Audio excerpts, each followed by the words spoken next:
Hi, Tony DeWitt here, Missouri appellate attorney and a guy who likes to make the law make sense on YouTube. Today I'm going to talk about the anarchist Manuel Teran, who was shot at Cop City, and what the DeKalb County coroner concluded in his autopsy. Let's go talk about this down at the beach.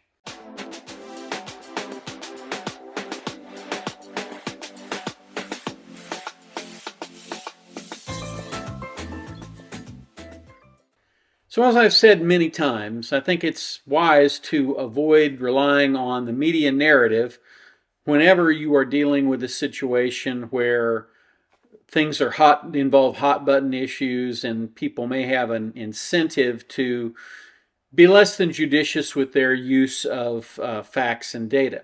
And I think this is a good example of that. We have an individual who, for whatever reason, decided that they would shoot at a Georgia State patrolman who was clearing this area for the development of Cop City. He shot him, the trooper went down, and the other troopers that were with that trooper returned fire, and he was shot 57 times.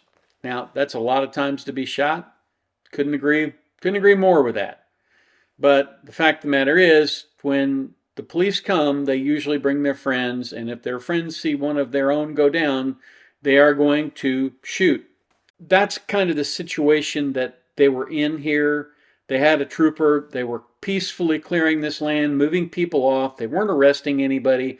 They were just moving them off, trespassing them off this land, and all of a sudden, one of them got shot. First thing that happened in that case was they had an independent autopsy, and the independent autopsy supposedly concluded that he was facing away from the shooters and that he was his hands were up when he was shot. And of course, you can't determine that from an autopsy, and the person who did the autopsy has since been admittedly discredited in a number of sources. A few days ago, DeKalb County released its autopsy, and the DeKalb County coroner made a number of findings, one of which has been seized upon by people who are supporting this Teran person, saying that it indicates that he never fired a gun. And that's not what it indicates. First of all, what they're talking about is a one-line statement that said, no gunpowder residue was found.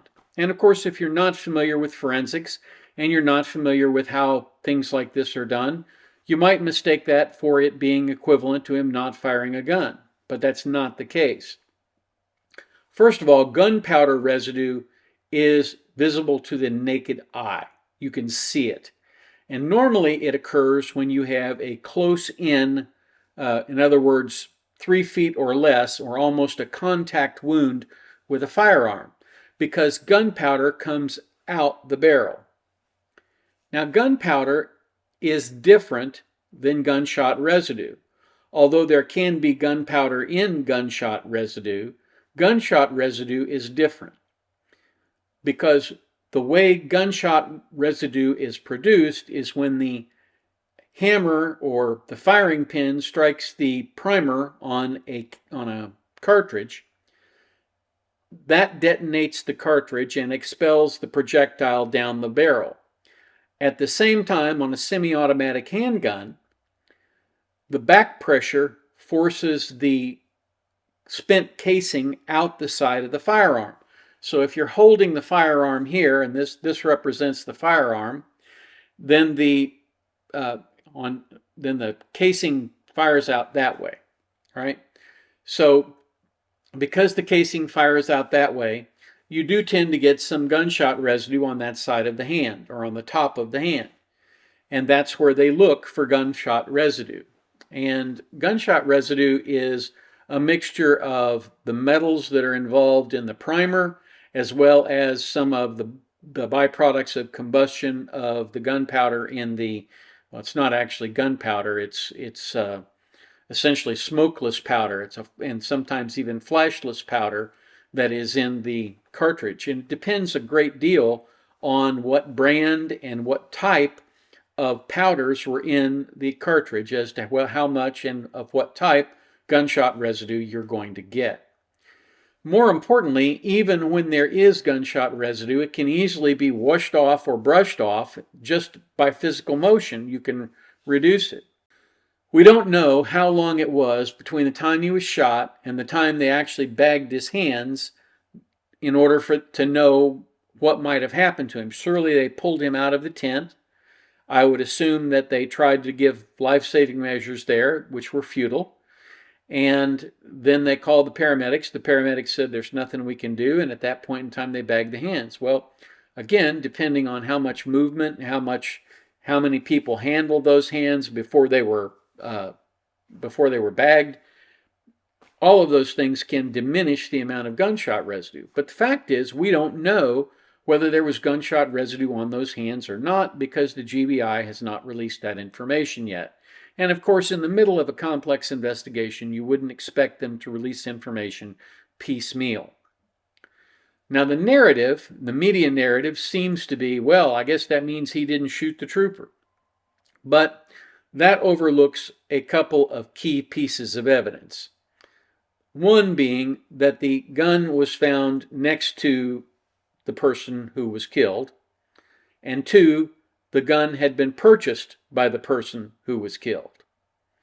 So unless someone else fired and then magically disappeared, leaving poor Manuel Teran to take the return gunfire, which seems very unlikely, then the only other explanation is that he fired that gun.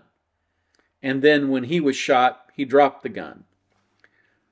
That's the only reasonable conclusions, because the trooper, when the bullet was taken out of the trooper, it matched the gun that they found with Teran. So again, this is not a situation where someone innocent has been, proclaimed to have not fired a weapon. It's a situation where there is one piece of data, and that is gunpowder residue, that is absent from the coroner's findings. And another piece of data, gunshot residue, which has not been published yet or disclosed yet. So you can't jump to conclusions based on that information, nor should you. In fact, you shouldn't jump to conclusions for any reason, because quite frankly, there's a lot more that we don't know than that we do know. Now, at some point in time, Teran's family has said they're going to sue, and I am sure they are going to sue. At some point in time, there will be depositions. The officers, the troopers will be deposed. They will talk about what they saw, what they did. But no matter what happens, we will have an opportunity to gather additional data as this case moves forward. It is very sad that Teran was shot. It's very sad that he was killed. I know his family misses him. And reading that autopsy report by his family must have been horrible, to know that your son or your brother or whomever was shot 57 times. That's awful. But you have to remember why he was shot. And although the number of gunshots looks to be extreme, you have to remember that each cop was firing, and each time a gun goes off, when you shoot a gun without ear protection, it's a loud bang. It is so loud that your ears are going to ring for a few minutes after you shoot it.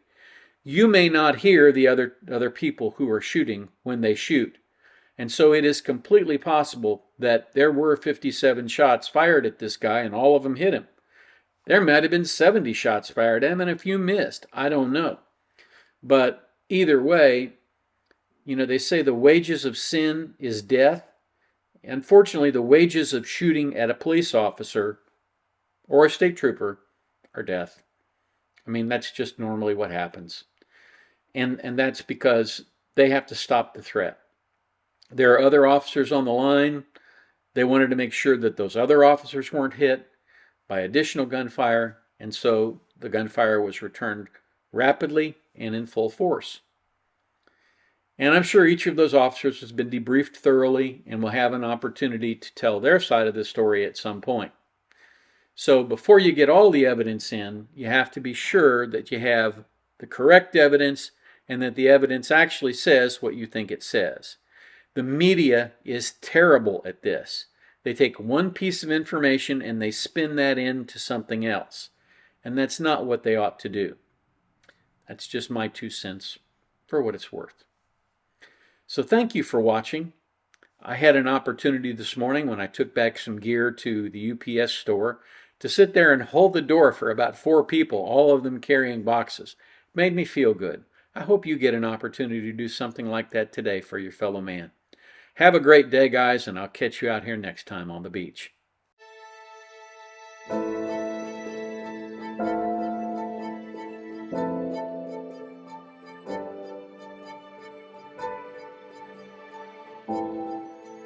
If you like this video, here are a few others you might try, and don't forget to subscribe. Have a terrific day, guys.